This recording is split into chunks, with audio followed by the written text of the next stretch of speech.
Yeah, Britain was an empire, so Britain had to maintain that empire. And because Britain was a small island with not too many resources, what Britain realized is they need to manipulate and work with other people. So what they did was, after industrializing, when they went out to the world, they did that. They ran their empire on a shoestring. In fact, it's quite shocking.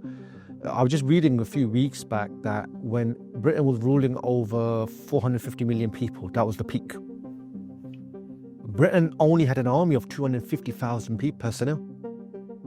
Literally, how do you run an empire that big with that many people on such a small military? But what they did was they made use of local rulers, they built them, they made use of local tribes. And in the case of India, what they made sure was no one tribe fought them. What they did was they used tribes and factions to fight each other, so they weaken themselves. So if you take the Gulf leaders, if you take the Hashemite family, they're only in power because of one reason, which is Britain put them into power. So they remain loyal. Britain has developed their education system. Britain still provides them with security. Britain has deep relationships with them. So you see the royal family regularly goes out to the Gulf.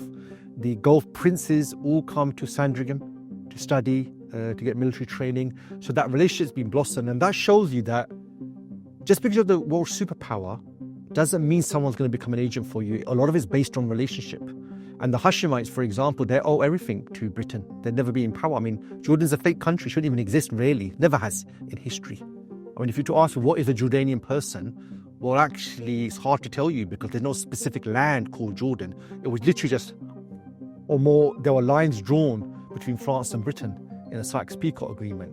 So because Britain was quite sophisticated at this, and these countries still exist today, so these countries are still loyal to a large degree to Britain because they only exist today because of the UK.